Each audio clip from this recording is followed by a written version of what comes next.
So we're doing the most touristy thing there is to do in Chattanooga and going to Rock City, which I went to, I'm pretty sure, as an 8-year-old. So that's been a minute, but you've never been. No, I've never been. So, and Mark said he's been seeing on the barn, when you drive on the interstate, there's these big barns that say See Rock City. Yeah, anywhere in the South, you've seen that, right? See Rock City. I mean, great advertising scheme. I guess farmers get their barns painted for free probably, and this place gets free advertising, and after 58 years it worked on me. I'm finally here. So y'all come along with us. We're going to Rock City.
Welcome. You're about to enter Fairyland Caverns, a unique part of Rock City. This imaginative underground portion of our enchanted trail was developed by Frida Carter, Rock City's co-founder. Scenes of make-believe were placed along the trail in a nod to her German heritage and her love of fairy tales, nursery rhymes, and folklore. Oh, take me home, country home.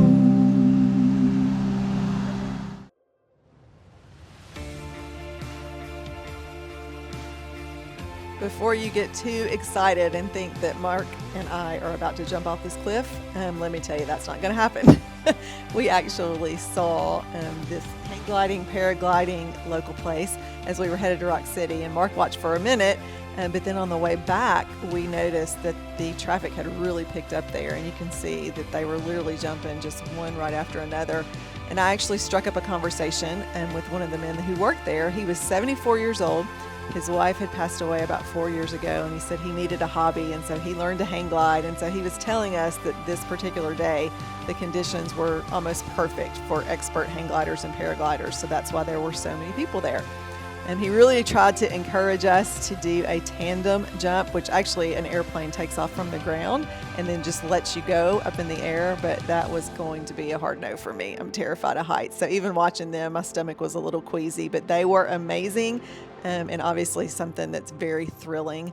And then we actually went to have dinner at Lookout Mountain Pizza, which is a local pizza place we had heard a lot about. And we ordered our pizza hoping we could take it home, but it was about an hour wait. So Mark went back and picked it up, and we had a great dinner. All right, we've been putting it off. So we've been here 2 days. We have not taken off on this waterfalls trail, but we are headed there now. We have read about it. It's supposed to be 600 steps down and up. Very strenuous is what it says on all trails. Yeah, waterfall trail sounds very serene and peaceful, but it's like only 1.8 miles round trip. But yeah, like Steph said, it's vertical challenge, and it's all steps, I think so. Yeah, but it's supposed to be pretty when we down there. We saw a gentleman with 2 of his kids the first day we were here, and he said it's tough. We've done it before, but it's tough. They were going to do it twice that day. Were they? Yeah. So anyway, we'll see. Hopefully, the next time you hear from us, we'll be back at the top. Here's the question: is going down harder or coming up harder? I think going down's harder. No. I don't like going downstairs. Up is certainly challenging, but I just think it's easier. So Yeah. So. quad workout for sure. Let's go. Oh gosh.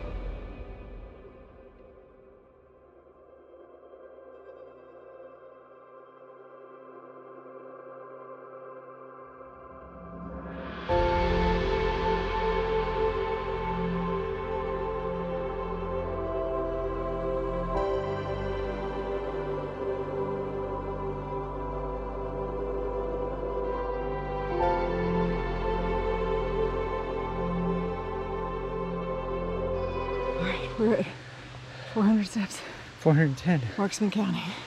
I said I think it's going to be like childbirth. Right now it's pretty bad. But when I get to the top, I think I'm going to be like, oh, I'm terrible. It's not bad. I mean, It's steep. it's hard, but there's some rest stops and some flat spots. Yeah. So anyway, we got to keep going because I'm not losing my workout momentum on my watch. I'm getting credit. So let's go.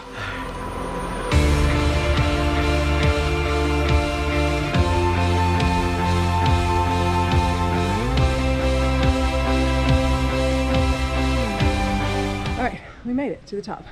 Mark only counted 540 steps. 560. Oh, 560. So Literal steps. I didn't count all the rocks and elevation, but like metal graded steps, 560. So short by 40. It's not terrible, honestly. Nah, it's easy. It's pretty easy, but I said hike-wise, I would give it a 9 out of 10. I mean, it's a good exercising hike.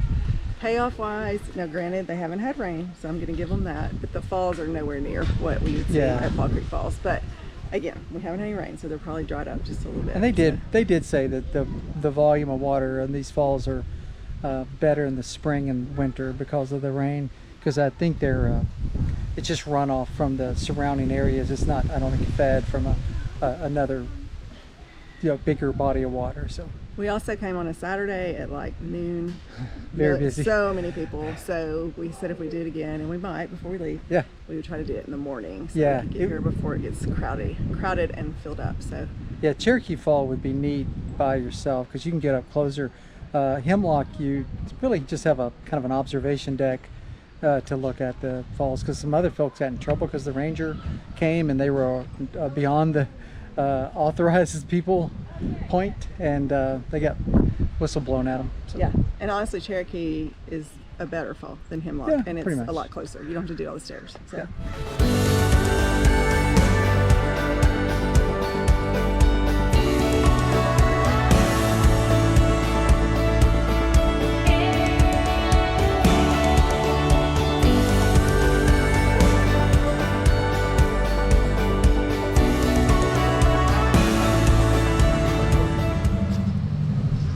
So, oh goodness, Sunday morning. We meant to get out a lot earlier. It's 10 o'clock. It's Father's Day. It's Father's Day. Happy Father's Day. So we're going to now do the West Rim Trail, which we've read is about 5 miles round Yeah. trip. I'm excited. Moderately strenuous. So hopefully that means moderately strenuous. So yeah, we're going to go up a lot. Yeah, we Down a start lot. off going down similar to the waterfall trail, and then from there on, it's all new to us. It's called a lollipop, popsicle, whatever. You go out and then a mile, and then you do a loop, and then you come back the same mile. I guess it looks like a popsicle or a lollipop, whatever it's called.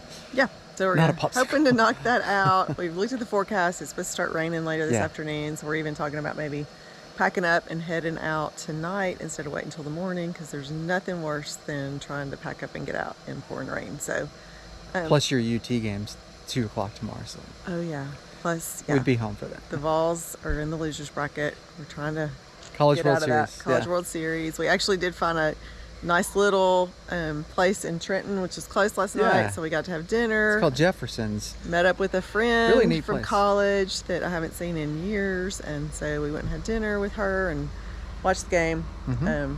which was a great little evening. So, It was fun. Yeah. Anyway, That's we're off, and hope this isn't too terribly strenuous. Let's go sweat. Okay.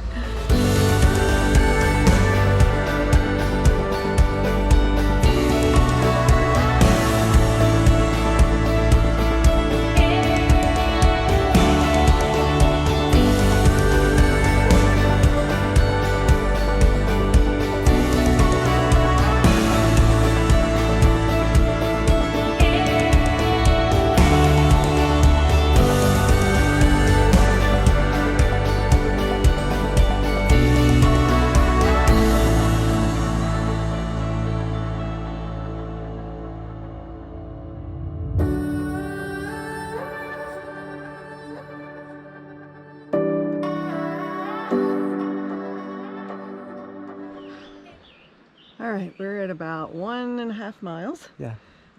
So we've seen probably the best payoff so far, which are the canyon views. And now I think we're just fixing to go like to a road, right? I don't know.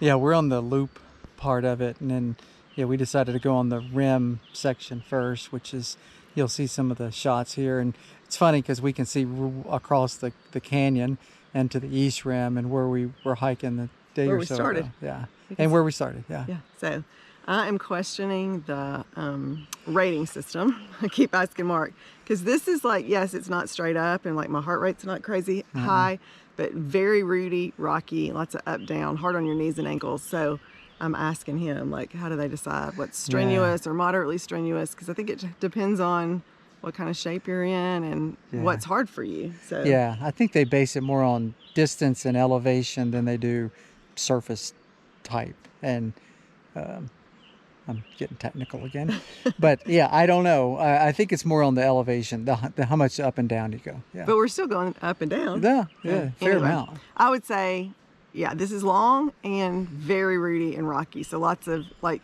I was telling him, it's hard to even look around because you have to really watch what you're doing on the ground. But it's, Rooty. I mean, it's pretty and it's an adventure, and we'll feel good about it when we're finished. But yeah, those are observations 1.5 miles in. So Yeah, Rudy. That's a fun word. Rudy and Rocky. yeah. Sounds like cartoon characters. Yeah, but the canyon's pretty. I'm just more of a water person. I told Mark, yeah, it's a big hole with lots of trees. But I like Yeah, that's a good point. There are several overlooks here, but pretty much you see the same thing over and over. I mean, which is cool, but it's just repetitive. But hey, not complaining. It's a fun hike. Done. It is finished. Okay, thoughts. One, those stairs were nothing compared to this, because it's lots of uphill, but it's like roots and rocks. So you're constantly like having to look down and navigate. Like both of our knees and ankles are screaming right now. So lots of that. I told Mark I would not want much more than that for just hey, we're going out for a hike today. Like I would have to prepare. If I would have to have like carb loading and lots more water and all the things if we were going on anything much more exhausting. I don't know. Because harder. The waterfalls trail said strenuous, and it was the steps part, but that was fairly easy. But this was 5 miles round trip, and it said moderately strenuous. But I'm like, Steph, it was much harder. I mean, I know distance plays into that, but the navigating the roots and the rocks was pretty tough. Like it in was places. 5 miles of up or down rocks and roots. Like there was maybe 100 yards of flat sand, yeah. like in the whole thing. And the views were nice. I mean, you'll see them. But you know, not to be negative Nelly, but I mean, once you've seen the trees in the canyon, you're like, okay, there it is. Steph wanted It's him pretty. to cut down some trees to get a better view at the I'm like, canyon. I want to see the bottom. Like, I'm terrified of heights, so I probably really don't. But yeah, so we knocked it out. Great Sunday morning. I'm fixing to go make a huge breakfast because I love to eat breakfast later in the day. So that's what we're going to have to reward ourselves for our 5 that miles was and almost 3 hours. Yeah. 3 hours of hiking. Yeah. And then I think we're going to pack up and head home because the rain's coming in. Yeah. So, yeah. All right. See ya, Cloudland Canyon. So we're heading out from Cloudland Canyon State Park. Really good weekend. Kind of tired. Still tired after that hike. I told Mark it took a lot more out of me than I realized. That was tough. Yeah, it was a tough hike. It was maybe harder than I expected because 5 miles aren't typically that hard of a distance, but it was pretty challenging with all the. It was like maybe 700 or 800 foot of elevation overall, but it was bumpy, rocky.